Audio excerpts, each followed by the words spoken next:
오늘 우리가 함께 나눌 하나님의 말씀은 누가복음 18장 18절에서 30절까지의 말씀입니다. 어떤 관리가 예수께 물었습니다. 선한 선생님이여, 내가 무엇을 하여야 영생을 얻으리이까? 예수께서 말씀하셨습니다. 내가 어찌하여 나를 선하다 일컫느냐? 하나님 한 분 외에는 선한 이가 없느니라.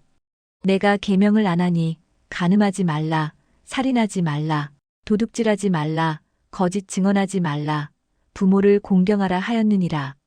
그가 대답하되 이것은 어려서부터 다 지켰나이다. 예수께서 이 말을 들으시고 말씀하셨습니다.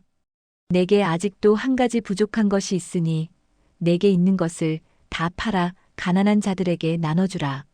그리하면 하늘에서 내게 보화가 있으리라. 그리고 와서 나를 따르라 하시니 그 사람이 큰 부자이므로 이 말씀을 듣고 심히 근심하더라. 오늘은 종료주일이자 고난주일입니다. 이번 한 주간은 예수 그리스도의 고난을 묵상하는 주간으로 우리가 그리스도인으로서 어떤 자세로 살아가야 하는지를 다시금 돌아보게 됩니다. 지난 시간에는 우리가 어떻게 그리스도인이 되는가, 그 시작에 대해 살펴보았습니다.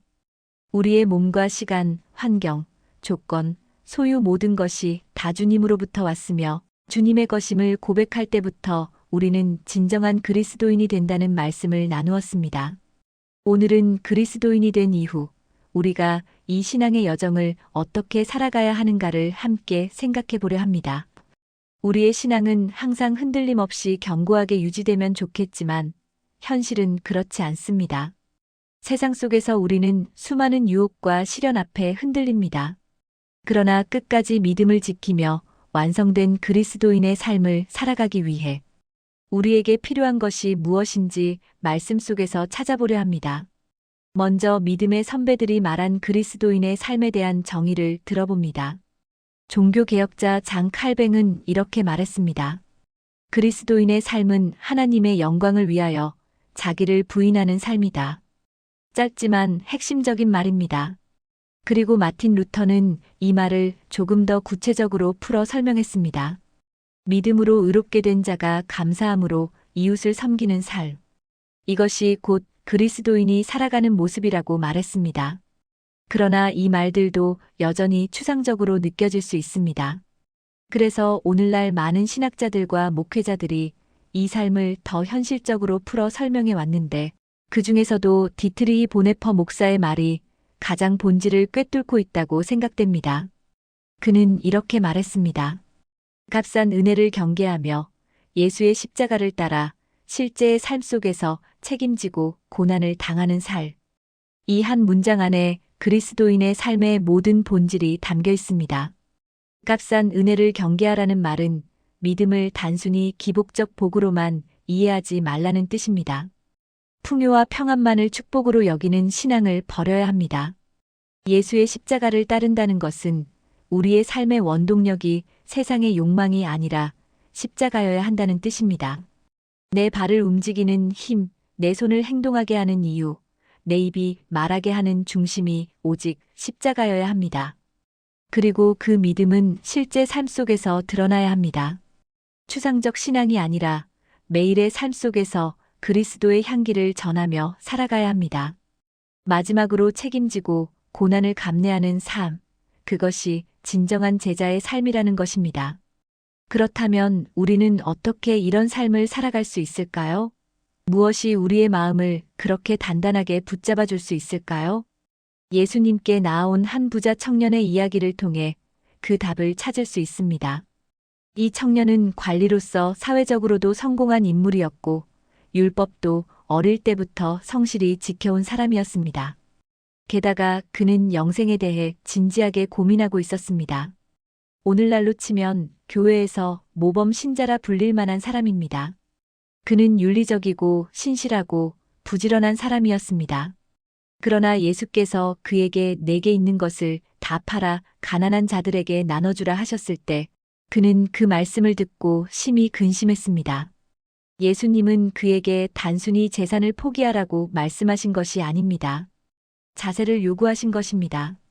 말씀을 듣고 근심한다는 것, 그것이 바로 신앙의 자세입니다. 그는 말씀 앞에서 자신의 내면을 직면했습니다. 자신의 한계를 보고 말씀과 현실 사이의 괴리 속에서 근심했습니다. 그 근심은 나쁜 것이 아닙니다. 오히려 매우 건강한 신앙의 증거입니다. 많은 이들이 이 부자 청년을 부정적으로 봅니다. 그러나 사실 그는 오늘날 교회가 가장 좋아할 만한 인물이었습니다. 신실하고 성실하고 윤리적인 사람. 그러나 예수님께서 보신 것은 그의 겉모습이 아니라 마음의 자세였습니다. 율법을 잘 지켰느냐가 아니라 하나님의 말씀이 내 마음을 찌를 때 내가 어떻게 반응하느냐가 중요한 것입니다. 오늘날 우리도 마찬가지입니다. 말씀을 들을 때마다 찔림이 있는가? 내 안에서 충돌과 갈등이 일어나는가? 그리스도인은 늘 말씀 앞에서 근심하고 고민해야 합니다. 예레미야 선지자는 하나님의 말씀이 임할 때마다 슬프도소이다라고 고백했습니다. 그것이 바로 신앙의 진정한 반응입니다. 말씀을 들을 때마다 찔림 없이 아무렇지 않게 지낸다면 그것이야말로 신앙의 위기입니다. 사도행전 2장을 보면 베드로가 설교할 때 많은 사람들이 그 말씀을 듣고 마음에 찔렸다고 기록되어 있습니다. 그리고 그들은 우리가 어찌할 꼬라며 물었습니다. 그 찔림의 결과가 그들의 삶을 변화시켰습니다. 서로의 소유를 나누고 어려운 이웃을 돕는 공동체로 변했습니다. 이것이 바로 말씀을 듣고 근심한 결과입니다. 이런 신앙의 자세를 가진 사람들은 오늘날에도 존재합니다. 제가 군 복무 시절 만난 한 병사가 그랬습니다. 신앙이 깊고 진실했으며 교회 안팎에서 누구보다 열심히 섬겼습니다. 그가 나온 학교에는 직업 선택의 10계명이 있는데 그 내용이 참 놀랍습니다. 월급이 적은 쪽을 택하라. 내가 원하는 곳이 아니라 나를 필요로 하는 곳을 택하라. 승진의 기회가 없는 곳을 택하라. 아무도 가지 않는 곳으로 가라. 장래성이 없어 보이는 곳을 가라. 존경받을 수 없는 곳을 가라. 가족이 반대하는 곳이라면 그곳으로 가라. 왕관이 아니라 단두대가 기다리는 곳으로 가라. 그 학생은 그렇게 살겠다고 했습니다.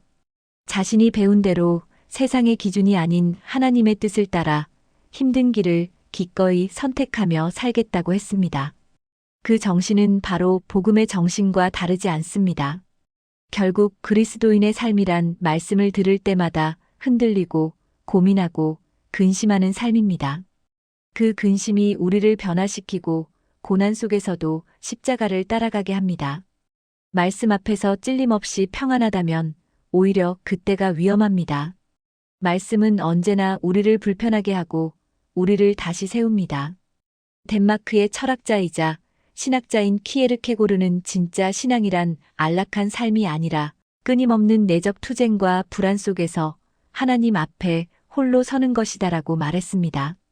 신앙은 결코 쉬운 길이 아닙니다. 그것은 두려움과 떨림 속에서 이루어지는 모험입니다. 오늘부터 고난주간이 시작됩니다. 그리스도의 고난에 동참한다는 것은 단지 감정적으로 슬퍼하는 것이 아닙니다. 말씀을 듣고 심히 근심하는 것, 그것이 바로 고난에 동참하는 삶입니다. 하나님의 말씀이 내 마음을 흔들고 내 안에 두려움과 떨림을 일으킬 때 우리는 비로소 그리스도의 제자로서 한 걸음을 내딛는 것입니다. 오늘 이 말씀을 마음에 새기십시오. 말씀을 들을 때마다 마음이 불편해진다면 그것이 바로 살아있는 신앙의 증거입니다.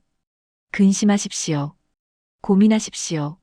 그리고 주님 앞에 주여, 내가 어찌하리이까라고 물으십시오. 그 질문이 여러분을 진정한 제자의 길로 인도할 것입니다. 기도하겠습니다. 주님, 우리가 그리스도인으로 살아갑니다. 우리가 말씀을 들을 때마다 깊은 근심이 있게 하시고 어려운 이웃을 볼 때마다 괴로운 마음을 갖게 하소서. 두려움과 떨림 속에서도 주님의 뜻을 붙잡게 하시고 안락함이 아니라 십자가의 길을 선택하는 용기를 주옵소서.